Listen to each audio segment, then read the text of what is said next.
Senhor secretário, faça a chamada nominal dos senhores vereadores.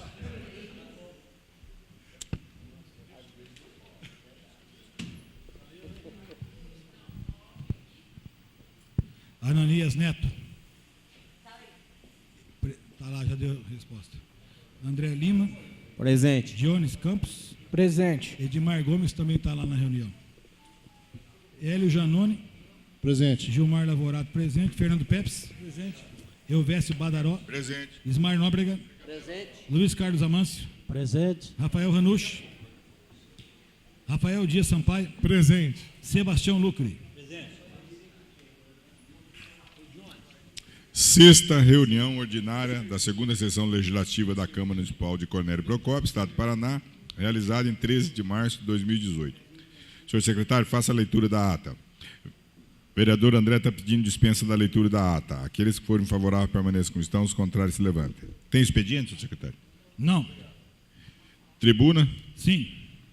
Faça favor. Eu, senhor presidente da Câmara Municipal de Cornélio Procópio, requerimento sem número. Eu, Deus José Divino dos Reis, portador do título de eleitor 2734721101/91, residente neste município, usando as prerrogativas que me são conferidas pelo artigo 199 do requerimento interno, requeiro a minha inscrição para fazer uso da tribuna livre na Câmara Municipal de Cornélio Procópio, para falar sobre o seguinte assunto: convite Projeto Vida.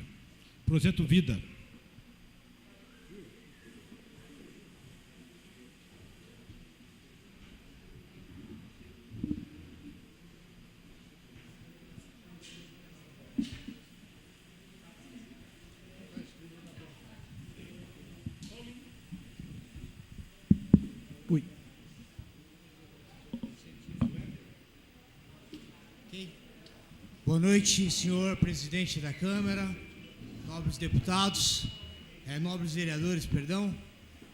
Já estou profetizando, né? Meu nome é Divino, eu faço parte de um projeto chamado Projeto Vida e eu venho estender um convite a essa casa e explicar um pouco sobre o Projeto Vida. O Projeto Vida ele é formado por uma equipe multidisciplinar composta de psicólogos, terapeutas, médicos, médico psiquiatra, enfermagem, nutricionista, pessoas que trabalham com dependência química. Esse projeto ele já atua na cidade de Guarulhos há 15 anos. Eu sou psicoterapeuta, faço parte da fundação desse projeto. Porém, eu sou procopense, nasci nessa terra abençoada, né? Então, me aposentei, estou vindo para a cidade, estou aqui desde outubro, e nós estamos trazendo esse projeto para a cidade. Esse projeto, ele veio para ajudar. Nós não temos vínculo político, administrativo ou institucional com qualquer religião ou empresa, alguma coisa assim. São pessoas que passaram pelo problema e se uniram, se tornaram profissionais, venceram na vida e se uniram para ajudar outras pessoas. Então, no dia 15 de março, às 19h30, nós estaremos dando o pontapé inicial desse projeto. O convite está aí na mesa do nobre vereador. Se não chegou, ainda está na mão da nossa amiga lá. Vai acontecer nas dependências a Igreja de Jesus Cristo dos Santos dos Últimos Dias. Não temos vínculo religioso, eles cederam espaço para nós. Vão estar lá as pessoas do projeto. Vai ser dada uma palestra. Aqui nesse lugar nós vamos fazer o tratamento de codependência familiar. O que é isso? Geralmente a gente se preocupa muito com o dependente químico. Mas e a família? A família por muitas vezes não sabe como reagir. Ela não tem ferramentas, ela não sabe que é uma doença, ela não sabe as características da doença, ela não conhece os aspectos da doença, ela se culpa. O dependente químico fica 10 dias na rua, a família fica 10 dias sem dormir, o cara fica 3 dias sem comer, a família também. Então nós vamos tratar da família, né? Vai ter um terapeuta e um psicólogo especializado na área para atuar aqui, a princípio, nisso. Nós estamos também fazendo um trabalho, nobres vereadores, de prevenção. O que é uma prevenção? Nós não queremos que essa garotada aí, de 6 a 12 anos, comece a entrar no tráfico, porque elas são aliciadas pelo tráfico. Estive com o nobre promotor da nossa cidade, Francisco, e ele falou: nós estamos prendendo muito traficantes, mas os dependentes químicos continuam a roubar a cidade. Em relação a isso, no domingo passado, minha filhinha ficou doente, eu precisei comprar um remédio na farmácia. Não temos mais uma farmácia 24 horas. Por quê? Roubo.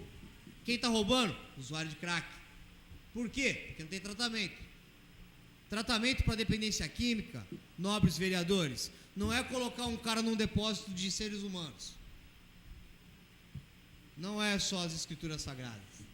Ele é uma doença reconhecida pela Organização Mundial da Saúde.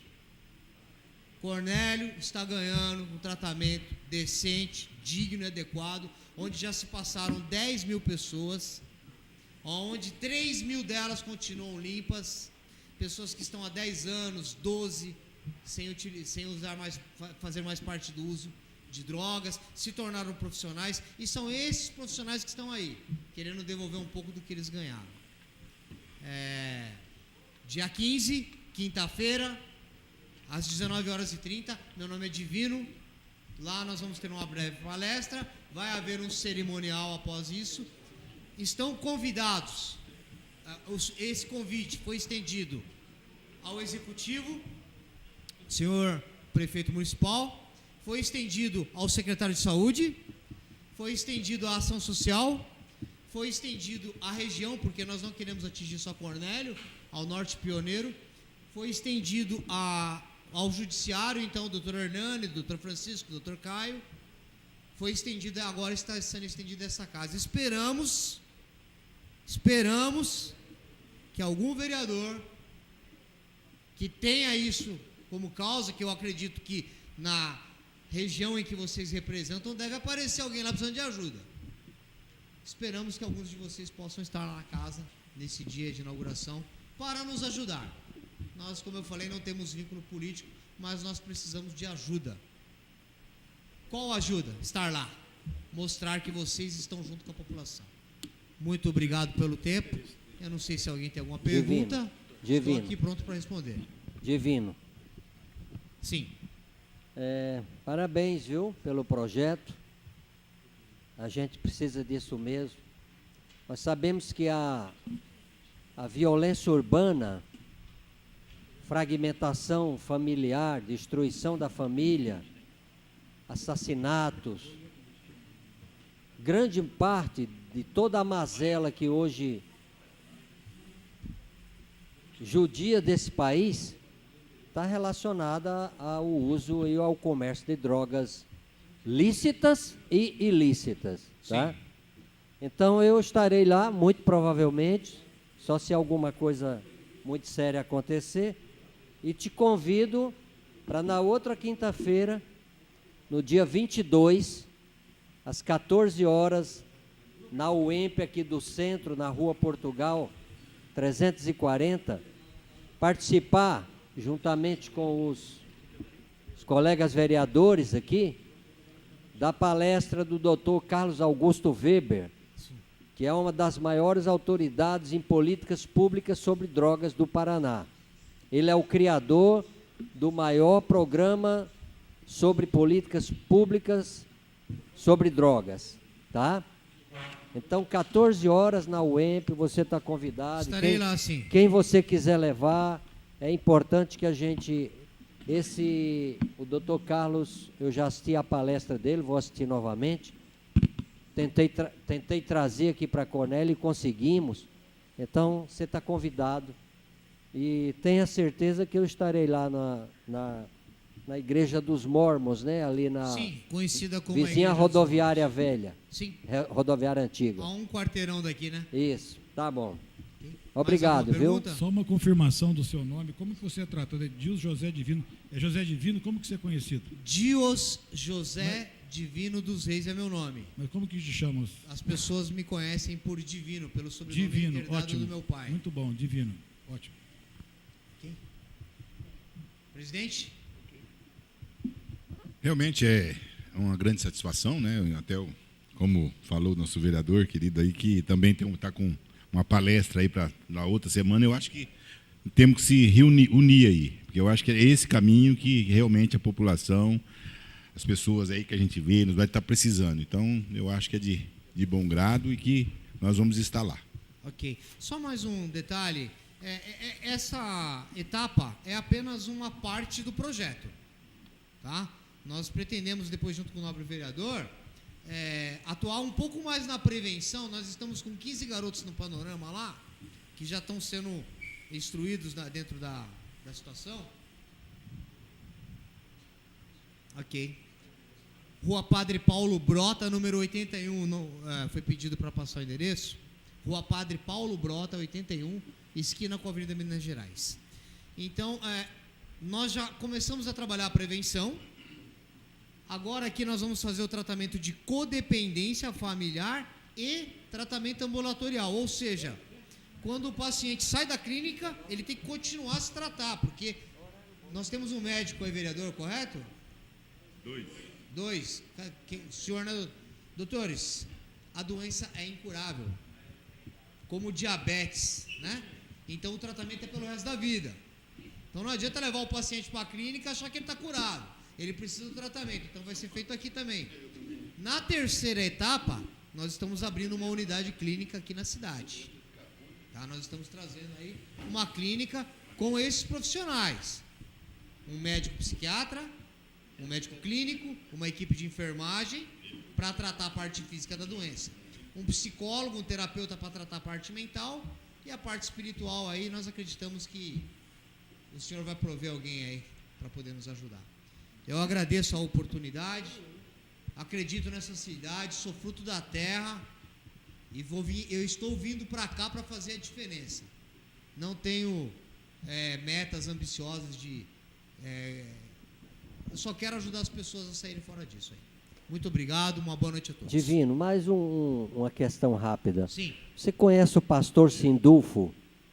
Não conheço, mas já ouvi falar. A Missão Humana, Missão Vida Humana, é tocada aqui na periferia da cidade pelo pastor Sindulfo. Faz um trabalho fabuloso de recuperação de dependentes químicos. Hoje nós temos, ali na nossa igreja, a Igreja Batista, nós temos de 10 a 15 totalmente recuperados. Um trabalho muito bonito. Se você puder conhecer o pastor Sindulfo e conversar com ele, ele vai te dar muito subsídio sobre isso. Eu creio que toda porta aberta, ela é de extrema ajuda, né? Os evangélicos hoje são quem abrem as portas. As famílias não têm condições de pagar um tratamento, né, doutor?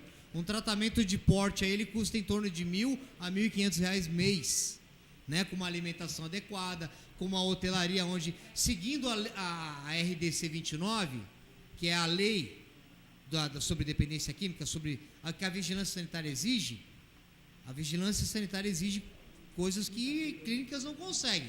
Para se manter um médico dentro de uma clínica, quanto que sai o custo? Né? Para se manter um enfermeiro.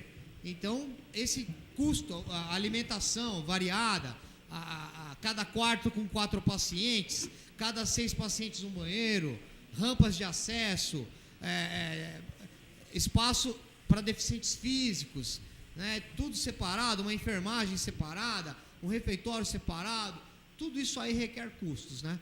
Então, a gente faz o que a gente pode, mas o projeto ele é bem estruturado, já, como eu disse, há 15 anos, e nós vamos vir aqui já com uma estrutura lá de São Paulo, de Guarulhos, né? Então, a gente já tem uma bagagem bem ampla, né? Quem vos fala aqui eu fui formado pela Uniad, pela Unifesp, pelo DENARC, pela FEBRACT, pela Housden, Minnesota, Daytop. Então a gente tem uma bagagem aí e vamos transmitir para vocês aí, tá bom? Lá em São Paulo, a Igreja Batista abriu a Cristolândia. Trabalho lindo. Dentro da Cracolândia. Mais de 1.000 dependentes químicos que pararam com o vício. Até agora. Dentro da Cracolândia, é o trabalho mais bonito que tem em São Paulo. Vizinho à Cracolândia, abrimos a Cristolândia. Na Elvecchia. É isso, irmão? É isso na Rua aí. Elvecchia. Tamo juntos. Muito obrigado, só por hoje, né? Mais alguma pergunta? Muito obrigado, senhores. Aguardo a presença dos senhores lá conosco. Uma boa noite.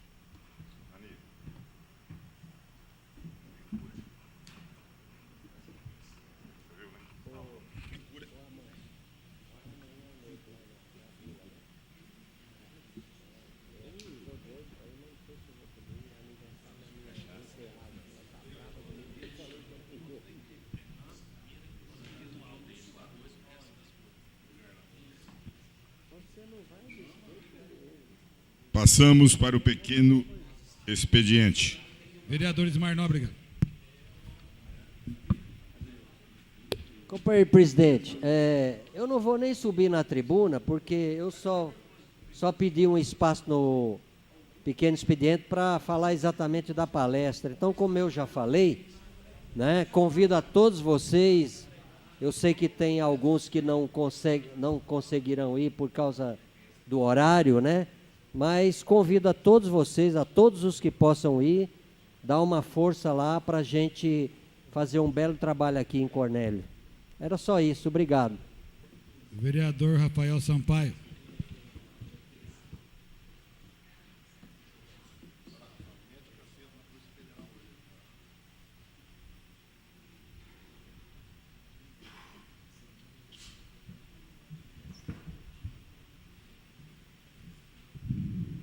Boa noite, senhor presidente. Boa noite, senhores vereadores, população aqui presente, ouvintes da Rádio Cornélio.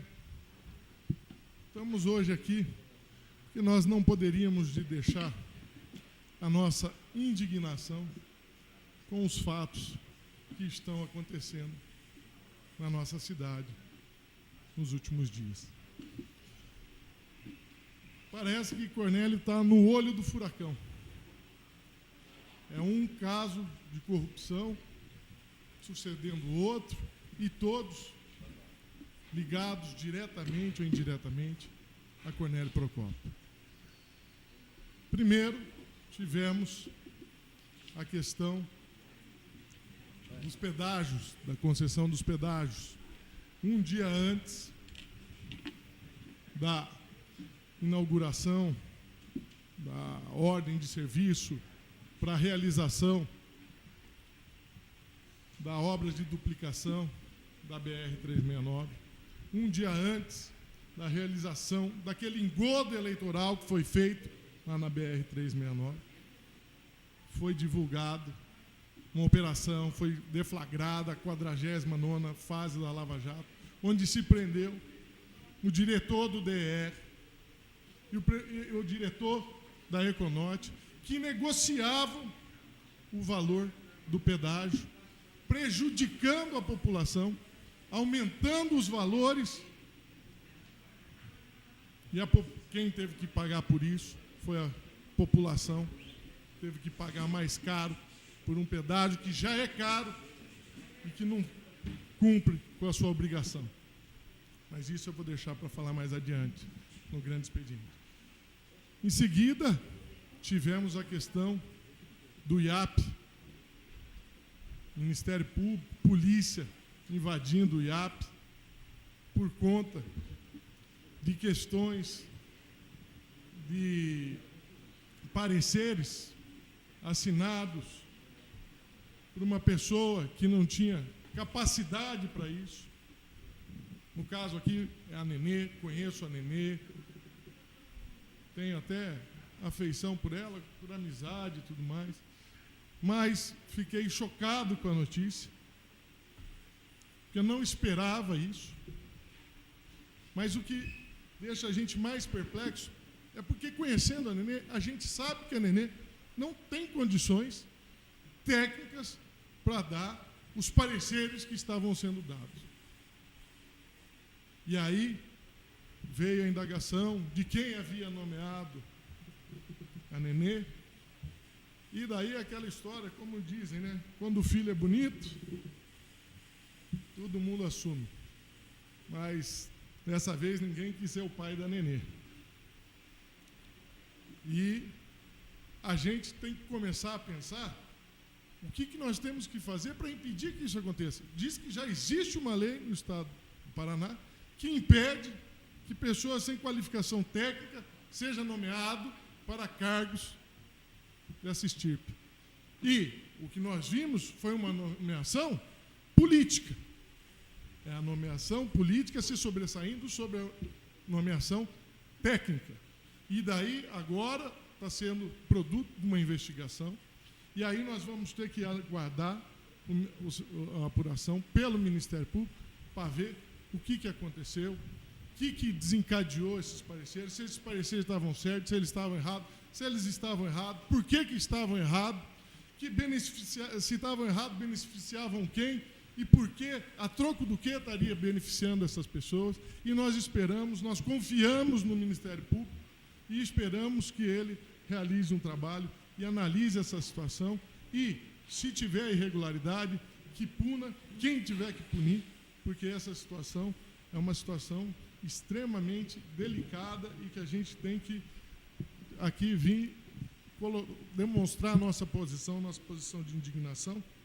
Não estamos querendo condenar ninguém ainda, até esperamos que a investigação apure que não houve irregularidades, mas ao que tudo indica, não é por aí.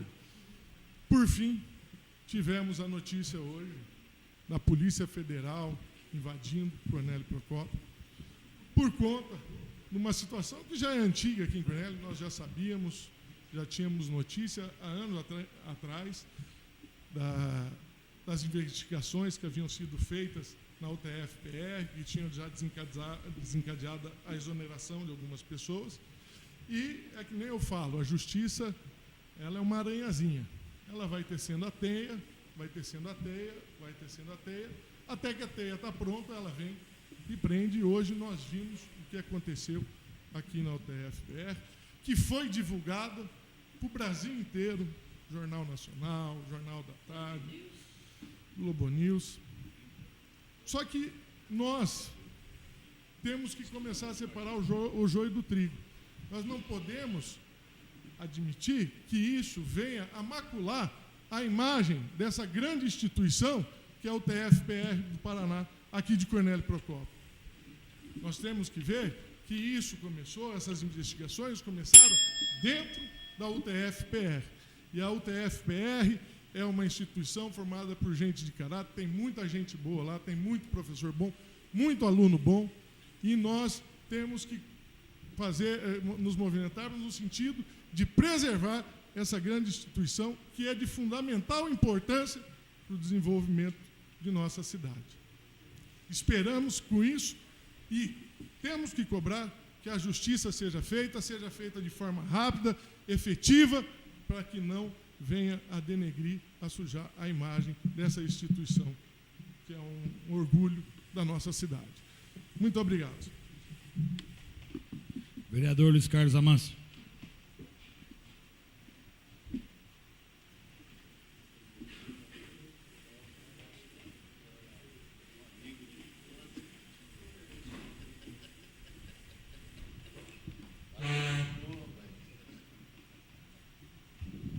Senhor presidente, senhores vereadores, população presente, aquela que acompanha a sessão pela rádio e pela TV Câmara,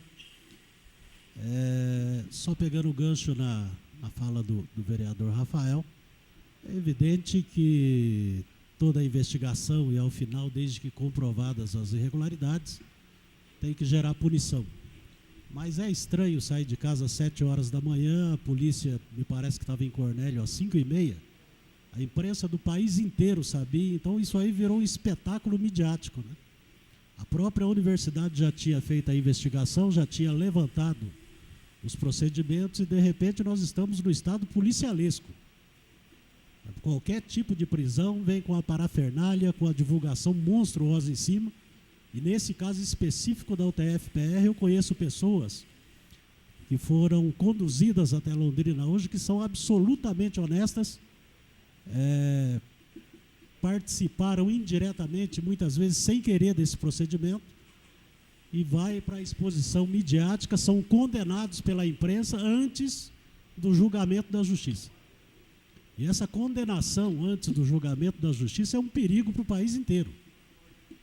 Tem que investigar, aprovar e depois condenar.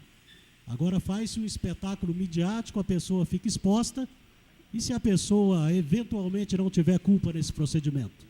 Aí o estrago já está feito e quem é que vai corrigir esse estrago? Nós tivemos o exemplo do reitor da Universidade Federal de Santa Catarina que cometeu suicídio porque fizeram o mesmo espetáculo que nós tivemos aqui, foi feito lá, e ele não tinha culpa nenhuma no processo. Quem é que corrige isso depois?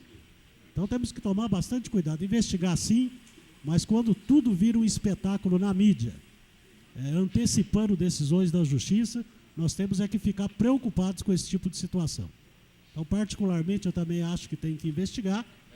Essa questão do IAP, eu não vou citar aqui o nome do engenheiro, que vem a ser irmã da chefe do IAP, até por uma questão de elegância, mas é um engenheiro que eu conheci no CREA há 30 anos, que era uma pessoa simples e que, com o passar do tempo, não sei de que maneira também, virou um milionário que financia campanhas no estado do Paraná. Aliás, tive até o prazer de ir até o aeroporto quando disseram que um dos grandes financiadores da campanha estava chegando no aeroporto de Cornélio, e quando desce do avião era exatamente o engenheiro que eu conheci há 30 anos atrás e que virou um peso pesado nos bastidores da política, que vem a ser irmão da menina do IAP. Então, se for para procurar o pai da nomeação dessa menina, o pai é exatamente o irmão, que é quem ajuda a bancar campanhas aí no estado. Fica um pouco estranho, por exemplo, quando a gente fala em nomeações, Rafael, mas quando vai fazer uma coligação para eleger alguém, negocia-se. Isso negocia-se no governo federal, no governo estadual, no governo municipal. Aqui, por exemplo, partidos para fazer coligação para apoiar o prefeito Amin, senta-se naturalmente e discute-se sim espaço na administração. Isso faz parte do processo político. O PT fez isso, aqui em Cornélio o prefeito faz, o governo do estado faz, o governo de todos os estados, e no mundo inteiro, quando se faz uma coligação, define-se a forma de participação no governo depois, e isso não é feio e não é palavrão, isso faz parte do processo e do jogo democrático. Se for para indicar só pessoas técnicas, então eu vou fazer, o vereador Fernando sabe disso, por ter participado de outras administrações, é uma situação curiosa. Para ganhar a eleição entra um monte de político, candidato a vereador, cabo eleitoral, entra todo mundo na política para ajudar a ganhar a eleição.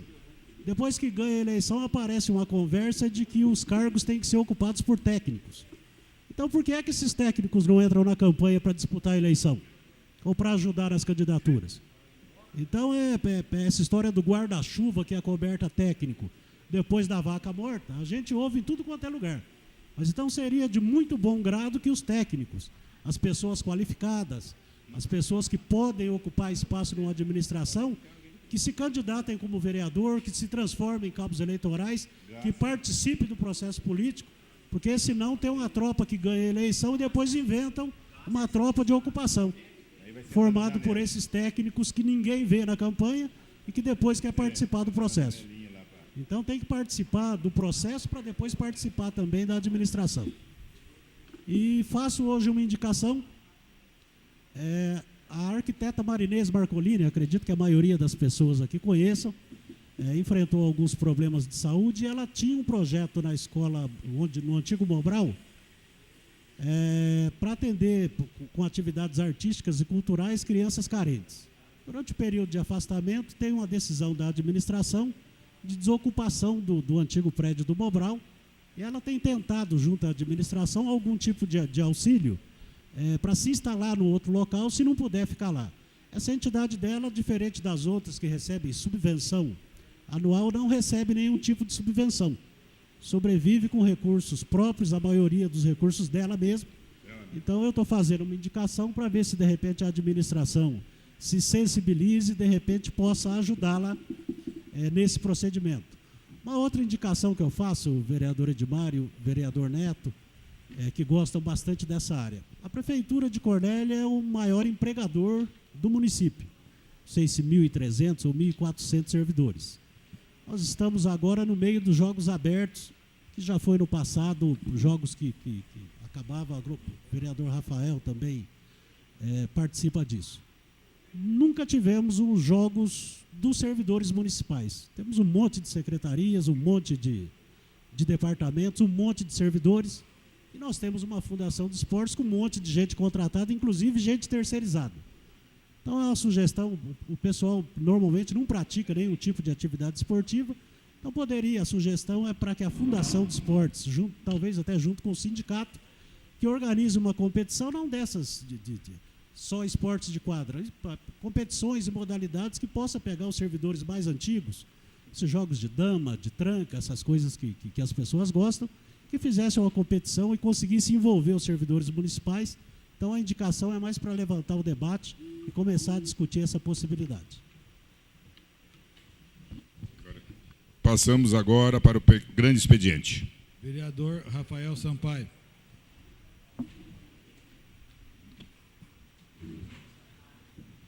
Alô.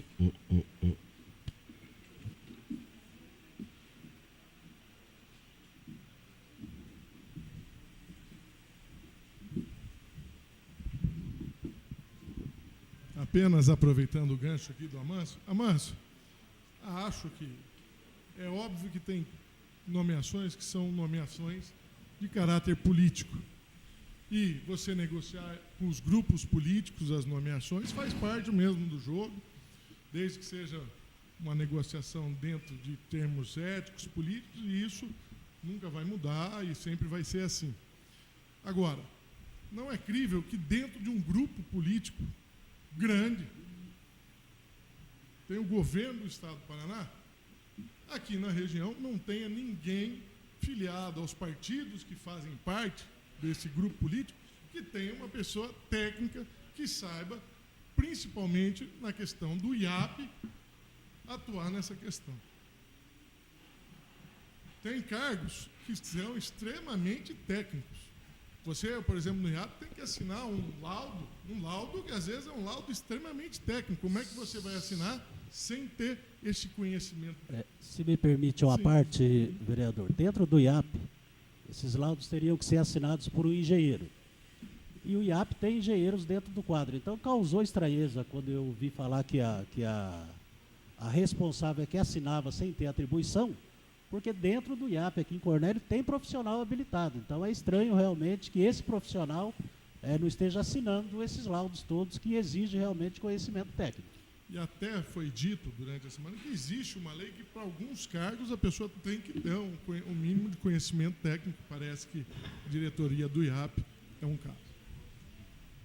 De qualquer forma, o que eu queria dizer é que hoje nós também estamos apresentando um projeto de lei que dispõe sobre a proibição de inauguração, entregas de obras públicas inacabadas que não estejam em condições de atender aos fins a que se destinam. E por que da apresentação desse projeto? Justamente pelo que aconteceu lá no trevo da BR-369, com o distrito de Congonhas, que foi uma situação extremamente absurda. Veja, uma coisa que a gente, quando faz faculdade, um dos cursos que a gente aprende é o curso de ética. Uma coisa que a gente aprende no curso de ética é nunca prometer aquilo que não está dentro das suas possibilidades. Nós podemos prometer luta, trabalho, mas nunca fazer uma promessa de uma situação que não está dentro do nosso controle. Eu, como advogado, jamais prometo para um cliente que vou ganhar uma ação, que eu prometo que eu vou trabalhar por ela, até porque não sou eu que decido. E aqui foi feito um espetáculo para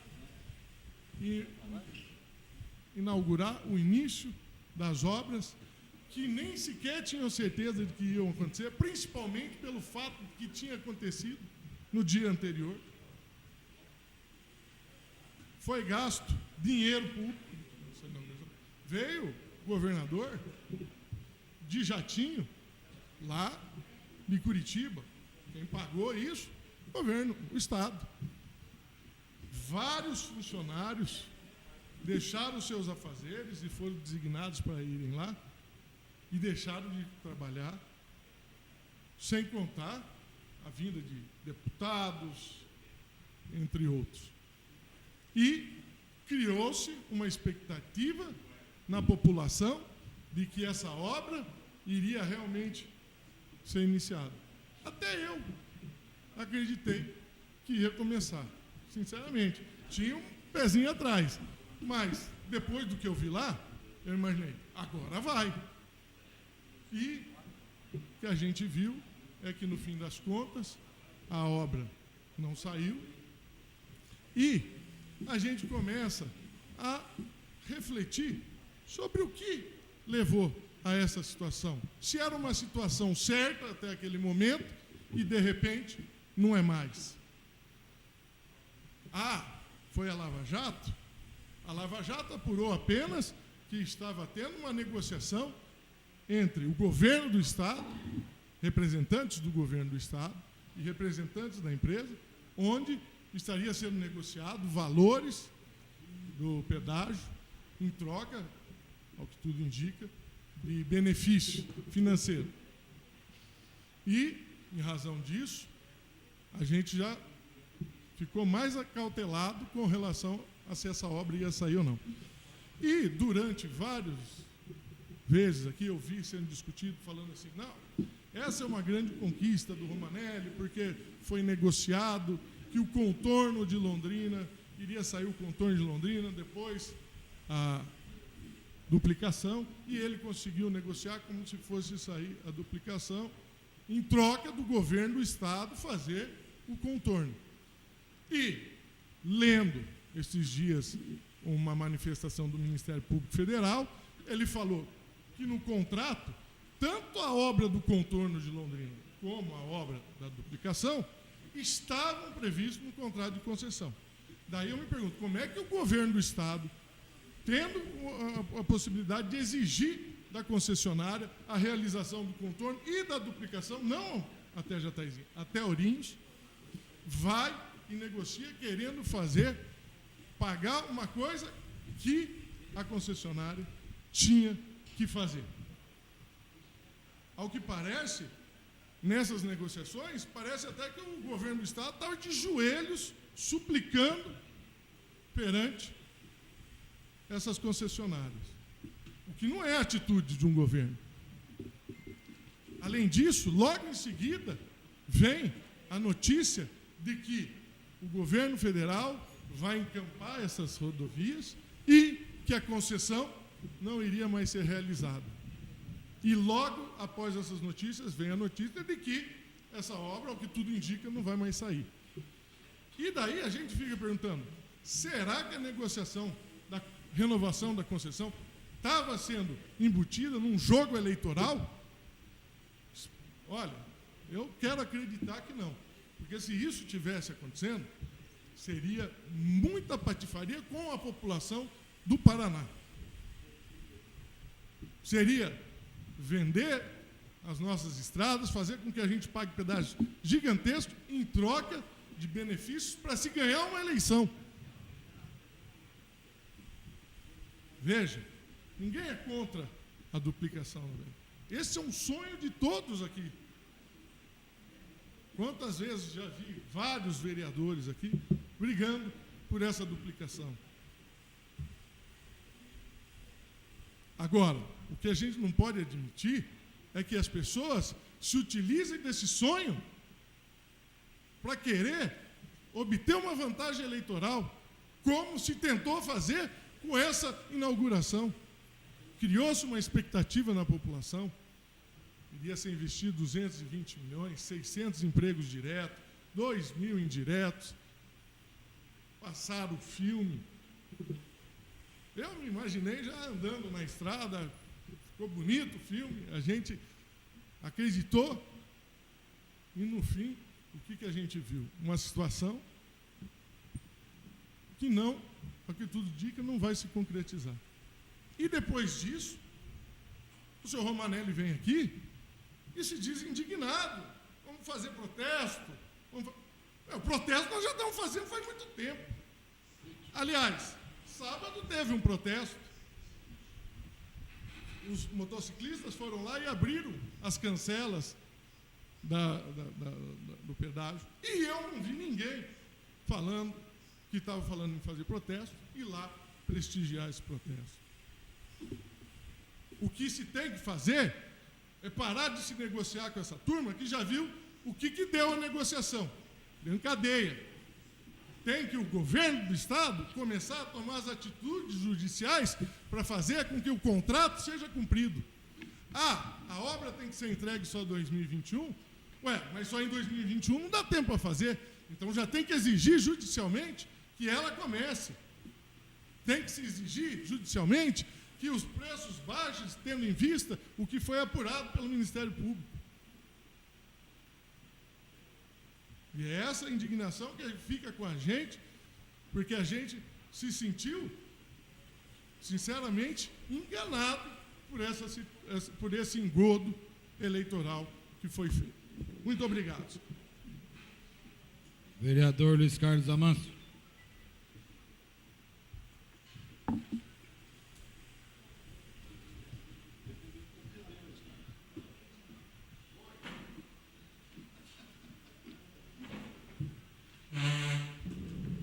Vereador Rafael Sampaio me deixa sempre na obrigação de defender o PSDB. Eu vou fazer a defesa do PSDB. O que nós tivemos, a solenidade que nós tivemos lá, foi por conta de um aditivo contratual. Esse contrato de 97 sofreu uma série de aditivos. O último deles determinava o início da duplicação de 2021 para agora, 2018, mas a briga é desde 2015. Então veio o governador, porque já tinha sido assinado o aditivo para início das obras, que, aliás, a data limite para iniciar a duplicação é dia 23 desse mês. Isso é o que está no aditivo. No meio desse caminho, nós tivemos essa notícia aí da prisão do pessoal da Econorte, mais o pessoal do DR, mas o governador faria o que numa situação dessas, com a solenidade marcada em Cornélio, com o aditivo assinado, com a empresa e não com o presidente, a não ser vir aqui e anunciar realmente que ia duplicar. Isso é o que está no aditivo assinado entre o governo do Estado e a concessionária. Passado essa questão da assinatura e da prisão, não iniciava-se esse procedimento, e aí o deputado Romanelli tomou conhecimento que o Ministério Público ia questionar o aditivo, que haveria um questionamento no aditivo assinado. Foi por isso que nós tivemos uma audiência pública aqui. Com relação à participação do deputado Romanelli nesse processo, aí nós temos que deixar de lado essa questão de simpatia ou antipatia pessoal ou questões político-partidárias. O deputado se empenhou, desde o primeiro momento, ele liderou esse procedimento todo para viabilizar essa antecipação para 2015, depois 16, 17, 18. Não dá para tirar o mérito do deputado que fez isso. Isso ele realmente fez. Se havia negociações clandestinas e erradas entre o DR e a concessionária, cá entre nós, não é culpa do deputado. Ele fez o papel dele, defendeu sim a nossa região, defendeu a duplicação, defende a duplicação até hoje, está cumprindo o papel dele como deputado bem votado nessa região. Isso aí nós não podemos tirar o mérito de quem tem.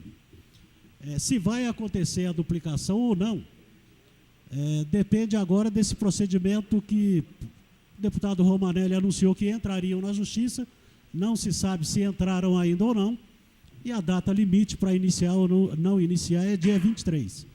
Mas eu gosto bastante quando se discute essa questão de irregularidades, mas não gosto quando falam da possibilidade, vereador Rafael, do governo federal encampar a BR. Antes da Econorte, essa rodovia era do governo federal. E era naquele estado que a gente conhecia. E voltar isso para o governo federal é entregar as rodovias nas mãos da quadrilha que comanda o país hoje. E cá entre nós, sem querer politizar, a quadrilha do PMDB, vereador Rafael.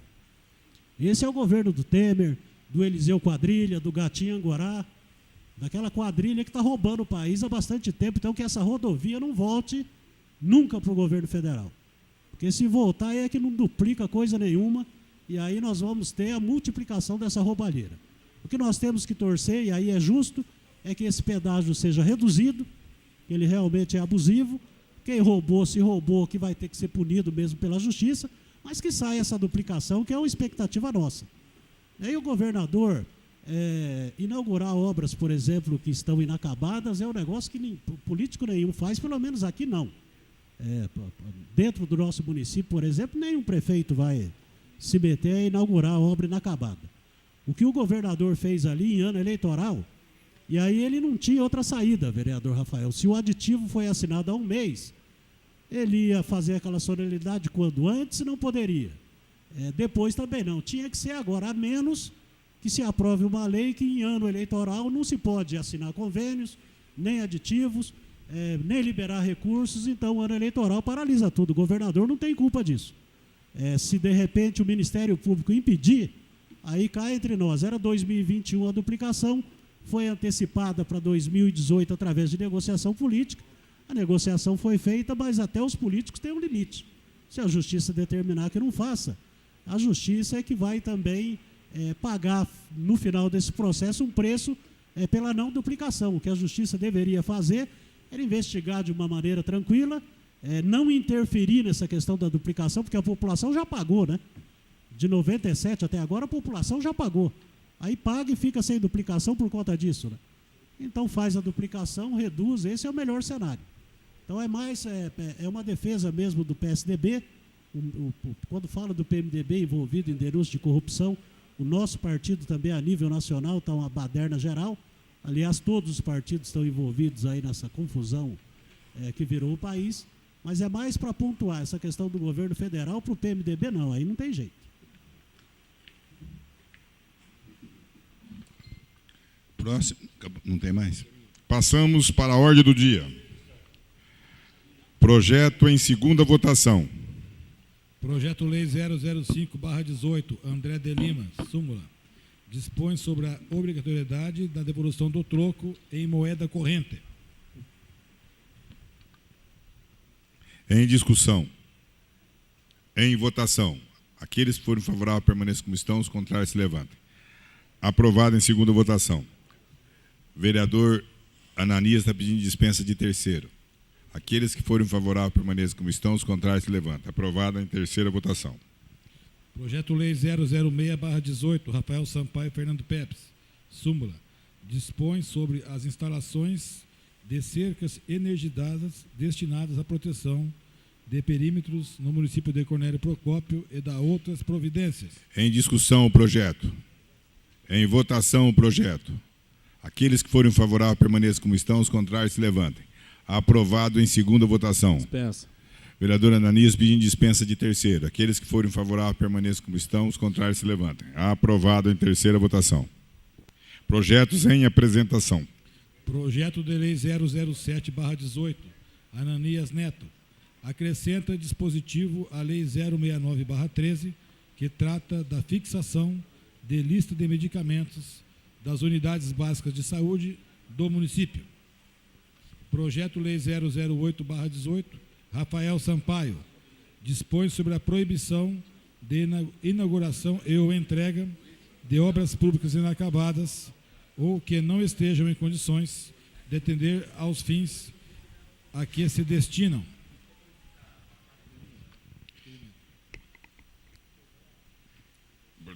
Requerimento. Protocolo 060/18, Luiz Carlos Amâncio. Requer convite aos representantes do frigorífico do Peixe para participação em sessão da Câmara. Em discussão.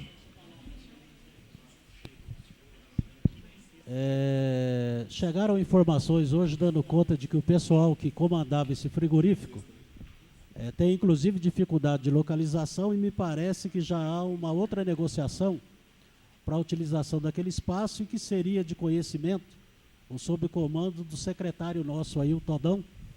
Então eu gostaria de alterar aqui os termos do requerimento, ao invés do pessoal do frigorífico do Peixe, que fosse convidado o secretário municipal para falar desse novo procedimento e dessa nova possibilidade aí de utilização do frigorífico do Peixe. Em votação o requerimento. Aqueles que forem favoráveis permaneçam como estão, os contrários se levantem. Aprovado o requerimento. Indicações. Protocolo 057/18, Ananias Neto. Indica providências para reformas e melhorias no posto de saúde do Jardim Progresso. Protocolo 058/18, Luiz Carlos Amâncio. Indica criação de jogos dos servidores municipais. Protocolo 059/18, Luiz Carlos Amâncio. Indica viabilização de local para atendimento do projeto Livre para Amar. Protocolo 061/18, Fernando Pepes, Rafael Sampaio e Luiz Carlos Amâncio. Reitera indicação para recuperação asfáltica na Rua das Malvas, Jardim Panorama. E protocolo 062/18, Fernando Pepes, Rafael Sampaio e Luiz Carlos Amâncio. Reitera indicação para recap asfáltico na Rua das Calêndulas, sentido Avenida das Rosas e Dom Pedro I, no Jardim Panorama. Eu gostaria de já falar aos vereadores que nós vamos ter extraordinária quinta e sexta. Eu não sei se está marcado para a noite ou 11 horas. E eu acho que seria, o que vocês acham? 11 horas? Então a gente vocês vão receber amanhã o comunicado e fica então a gente já colocar 11 horas. Não tendo mais matéria, em nome de Deus, está encerrada a sessão.